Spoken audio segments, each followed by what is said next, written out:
किस्सा कुर्सी का। बिहार हिंदुस्तान का एक ऐसा राज्य जिसकी सियासत और सियासतदान दोनों ही बड़े निराले हैं। वक्त था जून 2013 का।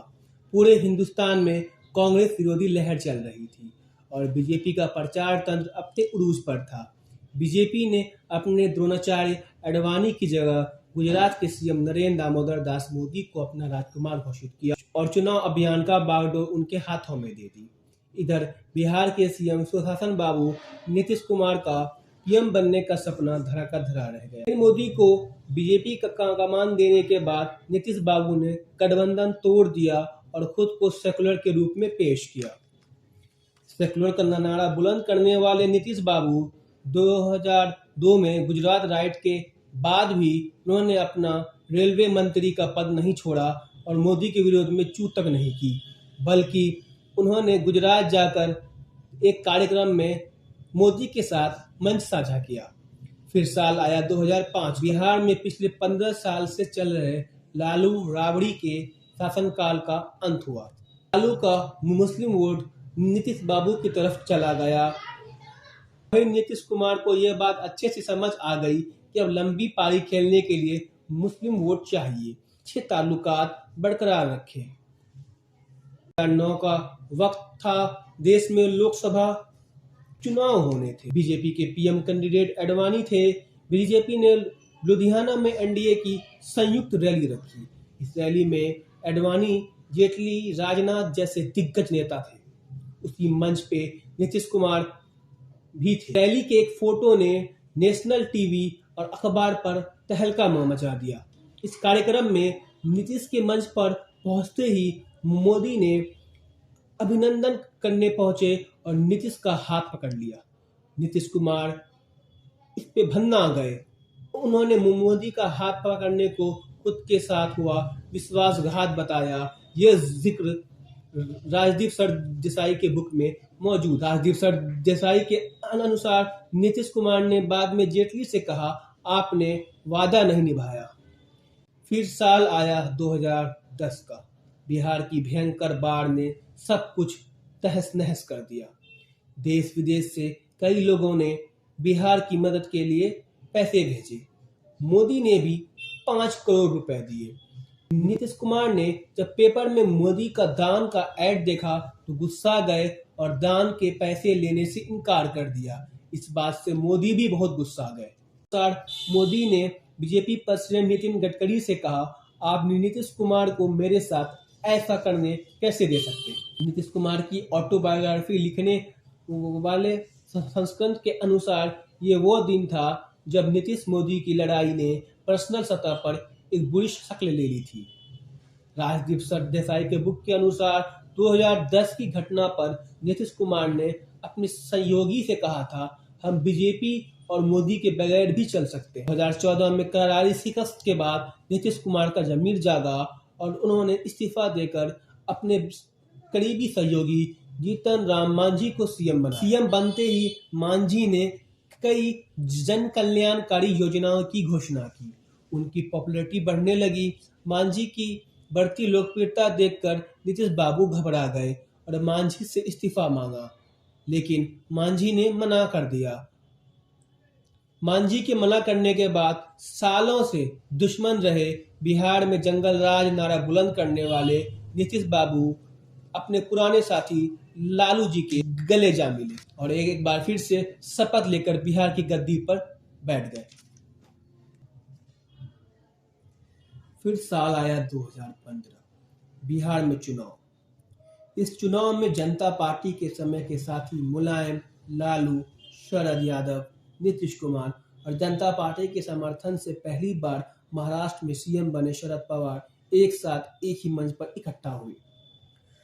सुशासन बाबू ने लालू के दोनों लाल, तेज प्रताप और तेजस्वी को साथ लेकर देश के मशहूर चुनाव एनालिस्ट पीके की मदद से बिहार में बाहर हो, नीतीश कुमार हो का नारा देकर चुनाव शंखनाद किया। चुनाव अभियान के दौरान मोदी नीतीश ने एक दूसरे पर कई बार पलटवार किए। इसी चुनाव रैली के दौरान मोदी ने नीतीश के डीएनए को खराब बताया। इसी को चुनावी मुद्दा बनाकर सियासी माहिर इमोशनल कार्ड खेलकर उसे पूरे बिहार का डीएनए खराब बताकर भारी मतों से प्रचंड बहुमत के साथ सरकार बना ली। साल 2017 लालू परिवार उस वक्त करप्शन चार्जेस का सामना कर रही थी और ईडी के ऑफिस के चक्कर लगा रही थी। नीतीश बाबू ने करप्शन के कारण लगातार सवालों के घेरे में आ रहे तेजस्वी यादव का इस्तीफा मांगा। इस्तीफा न देने के बुनियाद पर उन्होंने महागठबंधन छोड़कर बीजेपी से जा मिले और 2019 लोकसभा में एनडीए ने महागठबंधन को क्लीन स्वीप करते हुए 40 में से 39 सीट पर विजय प्राप्त की। साल 2020 कोविड की मार झेल रहे बिहार में चुनाव हुआ।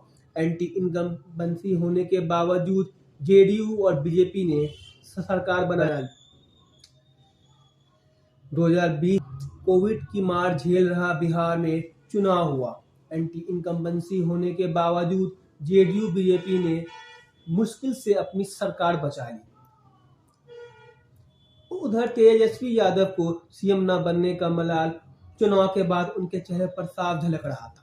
चुनाव में महज 45 सीट लाने वाले नीतीश कुमार सीएम तो बन गए, लेकिन बीजेपी ने उन पर नकेल कसना शुरू कर दिया और पार्टी को अंदर से तोड़ना। लगातार बीजेपी के हो रहे प्रहार से आहत नीतीश का लालू प्रेम एक बार फिर जागा और दूसरी तरफ लालू परिवार जो महज कुछ सीटों से चुनाव हार गया था, वो भी सत्ता का सुख भोगने को तैयार बैठी थी। नीतीश बाबू ने एक बार फिर इस्तीफा देते हुए महागठबंधन के साथ सरकार बना ली।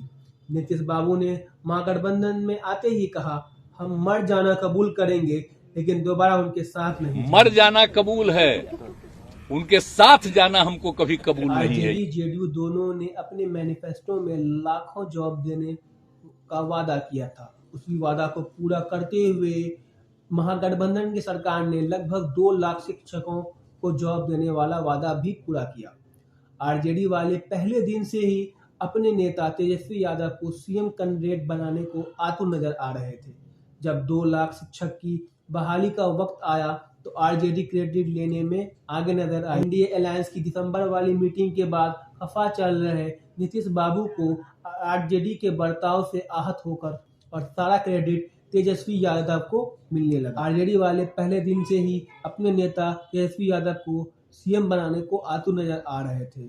जब 2 लाख शिक्षकों की बहाली का वक्त आया तो आरजेडी क्रेडिट लेने में आगे नजर आई और सारा क्रेडिट तेजस्वी यादव को मिलने लगा। इंडिया अलायंस की दिसंबर वाली मीटिंग के बाद पहले से खफा चल रहे नीतीश बाबू को आरजेडी के बर्ताव से आहत होकर गठबंधन तोड़ने का बहाना मिल गया और दूसरी तरफ मोदी बीजेपी से तमाम तल्ख भरे रिश्ते होने के बाद भी नीतीश बाबू फिर से बीजेपी के समर्थन से सरकार बना ली। बीजेपी के बिहार के प्रेसिडेंट जिन्होंने प्रतिज्ञा ली थी कि नीतीश बाबू को कुर्सी से उतारने से पहले अपनी पगड़ी नहीं उतारेंगे, वो भी नीतीश बाबू के साथ डिप्टी सीएम का शपथ लेते नजर आए। राम मंदिर का उद्घाटन इंडिया अलायंस की देरी से नीतीश बाबू अच्छी तरह समझ गए थे कि लोकसभा चुनाव में मोदी के साथ जाना उनके लिए फायदेमंद। दूसरी तरफ आरजेडी के तेजस्वी यादव की सीएम बनने की जल्दबाजी ने महागठबंधन का बंटाधार कर दिया। बिहार की राजनीति कब किस करवट बदलेगी यह किसी को नहीं पता। नीतीश बाबू के एनडीए में जाने के बाद भी तेजस्वी यादव का हालिया बयान ये दर्शाता है कि 2025 में फिर से उठापटक होने की संभावना अभी बाकी है।